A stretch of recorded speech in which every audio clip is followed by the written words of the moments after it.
Xin chào anh em. Giới thiệu đến anh em một mẫu bật lửa đúc bông mới, mẫu bật lửa đúc bông sơn mài. Bề mặt được phủ sơn mài và phối hợp với những đường kẻ ngang.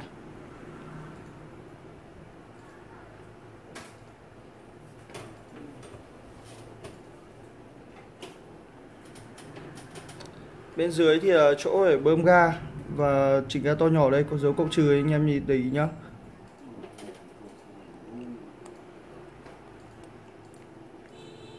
Anh em tháo cái ốc này ra rồi bơm ga như bình thường thôi.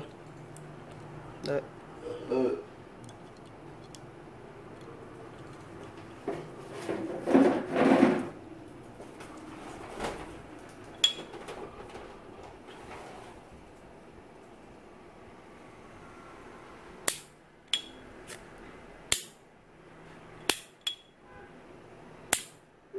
Anh em nào quan tâm đến mẫu bật lửa đúc bông sơn mài kẻ ngang này thì comment để lại số điện thoại bên dưới nhé. Mình sẽ liên hệ và đặt hàng tư vấn cho anh em. Xin chào anh em.